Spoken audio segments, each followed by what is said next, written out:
We've talked a fair bit on high-level things in this conference so far, infrastructure and legislation and things like that. So with this presentation, we're gonna zoom in a little bit. We're going to get into the cultivator level and specifically diagnosis.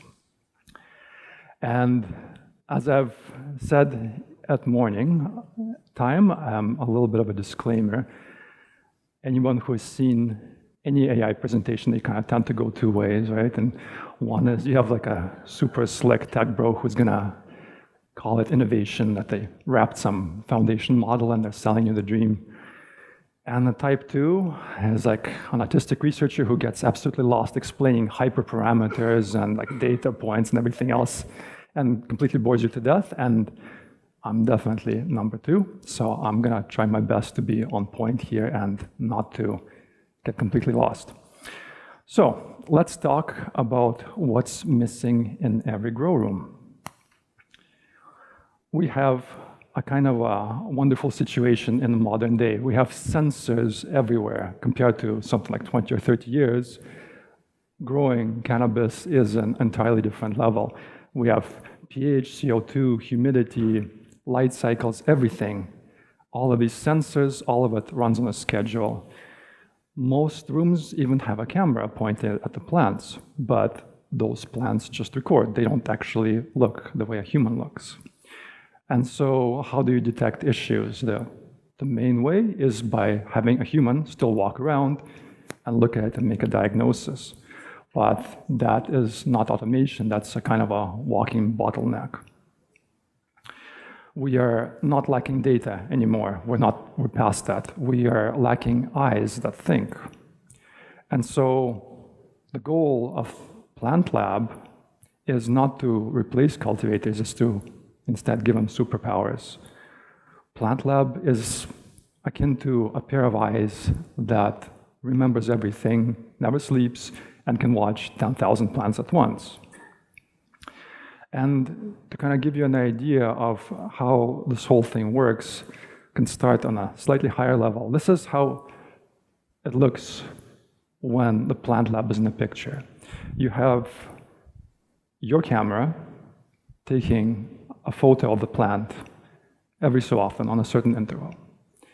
This photo gets sent to the PlantLab service, which provides a structured diagnosis of what is happening with this plant. This structured information is something your controller can act upon. The plant responds, the cycle repeats. So, PlantLab is not an app, it's not a website, it's not a dashboard, it's a service. And I was very close to using the term API, but then I've learned API means something different to this room, but API means, in this case, application programming interface. Essentially, it's a service. So it works with whatever you have. It's not something that you need to add to your system. It plugs into your system. Images come in, diagnosis comes out. That's the entirety of the service. Let's give you some quick examples. We've been looking at some beautiful plants, so we're going to look at some ugly plants now. So you have a look at this plant, and obviously, it's all wilted, and it's drooping fans. It's exhibiting classic water stress. So the service marks it as water stress with high confidence, passes it on to your controller, which can then take action, increase irrigation or something like that. You might have another situation like a plant that's stretching out, reaching for more light. Again, low light situation is detected. It passes down to your controller, we can adjust your lighting system. And so on and so forth. You can have a plant that's showing more complex conditions, yellowing. I know it doesn't come off on the slide, but yellowing on the bottom, kind of creeping up, likely nitrogen. It goes to your controller, which double checks against your pH to make sure there's no lockout. And then if it is indeed nitrogen deficiency, it can add nitrogen on the next cycle. I tried to simplify the slide. I kind of couldn't, because I had typed 2 a bit, but we'll try to make sense of it. The idea is that this is how a good vision, AI vision system should look. And this is a specific cannabis system based on how a cultivator looks at plants.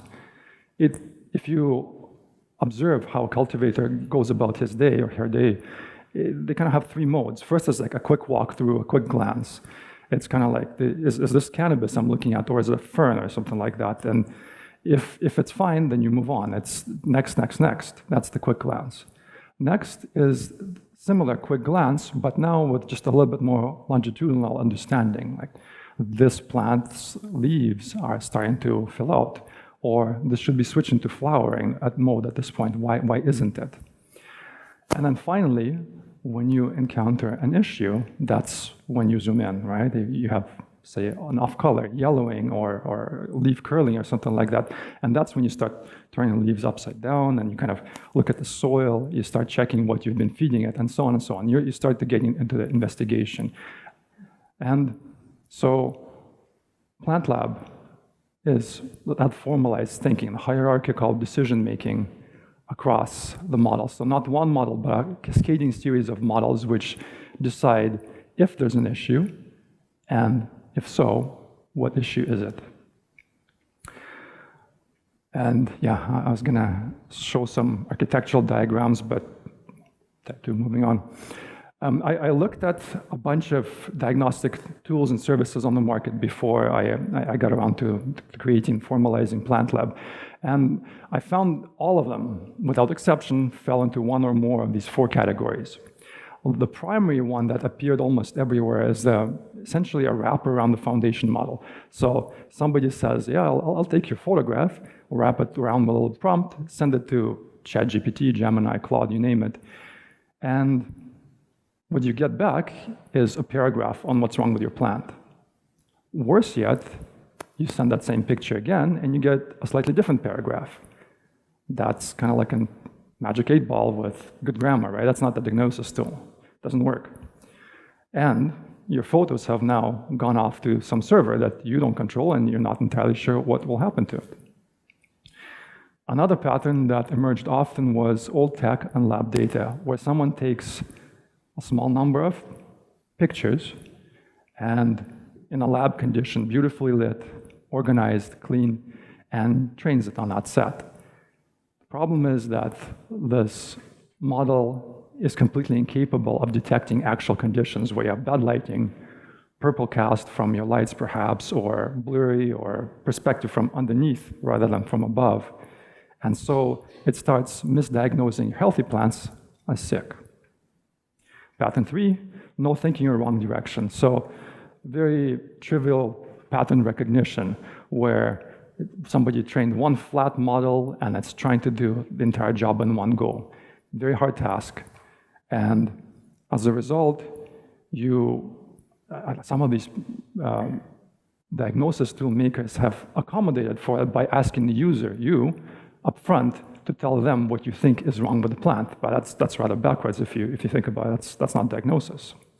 And lastly, something that was very commonly present as well is that manual only and no integration. So things like a mobile app or a website that you have to go onto.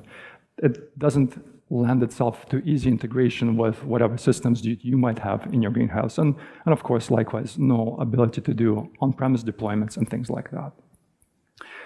All of these are fine for small scale, maybe hobby or domestic use, but not for large facilities. So purposefully, PlantLab or any other good vision system aims to be the opposite of that. One, it's niche cannabis. It's not for all plants. It is cannabis specific. It's hierarchical. I've explained that already. You have a cascading series of models rather than a singular model. It's deterministic, which means same photo produces same result every time. It's structured so that your controllers can interpret it. API first, again, that term referring to application programming interface. And it's meant to integrate seamlessly into your system rather than be something that you have to adapt. It's fast and private. It can be deployed entirely on-premise. If you don't want to have it go out to the cloud of any sort, you can have it entirely on your premise. It's very fast. It's under 20 milliseconds on local prem, and even if you want to use a hosted solution, it's under 1 second.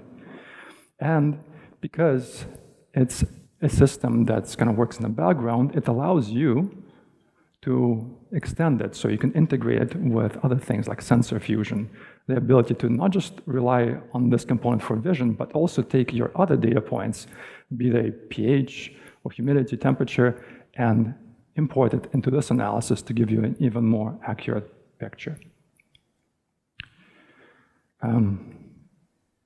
Did some tests, came out good. I'm gonna skip, sounds like a sales presentation. I'll skip right to the end here. Here's the ask, right, that why I'm here, and gonna be direct, because I don't know how else to be. So, 2 doors. Door 1, cultivation partners.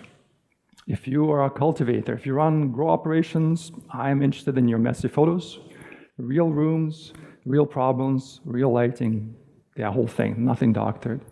In return, you get early access to the system, and you get direct input on where PlantLab goes next.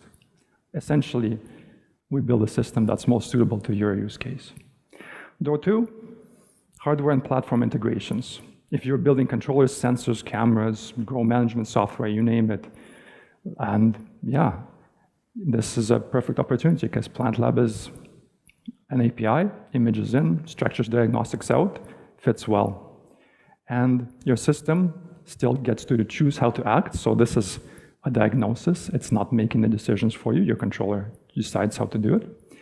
And I'm an engineer. I don't want to build hardware, though, nor do I want to build apps. I just want to be the intelligence layer that is incorporated in your system. And ultimately, I'm not looking for customers. I'm looking for people who are interested in closing this automation loop, because I think that the future of cannabis cultivation is fully autonomous. And we already have sensors that tell you everything about the environment, but almost nothing tells you what the plant itself is doing. And that's the gap that I wish to close. So that's the entirety of my presentation. I see I have 1 extra minute or so. I'll bring up one interesting point because, can't recall, somebody in this room asked me something about it. No, roadmap, skip. This was interesting. It said, how do you deal with the aspect that there are different cultivars exhibiting different conditions, let's say to a different degree? And this I've encountered. At one point of training the model, this was in early stages of it, previous versions, I had this beautiful lab set up, and I was very impressed with its 99% accuracy. I thought it was great in the lab. And then one of the cultivation partners that I worked with sent me a couple of the photos, and they were taken on a mobile. And then the PlantLab performed with about 50% confidence, which was really appalling. And spent 3 weeks trying to see if there was something broken in the system. But ultimately, the issue was that it hasn't seen that type of photo, that type of distortions and things like that. And it took 243 photos, only 243 photos, taken on a mobile phone under similar conditions to present it to the model until it learned to generalize onto it. And then from that point on, it got it. Like it was able to work on it. So it's fascinating to see how this stuff works. And again, you know, I have a whole slide on that I'm not going to talk about, but I find it really interesting to teach machines how to think. It's not that different from the way we teach people in school. We have to present information in a coherent way, we have to repeat it enough times, we have to give enough examples, and we have to present it in an organized fashion. And they learn just as well as we do. So there you go. I'm not sure why I brought this up, I just thought it was pretty cool, so there you have it. Thank you.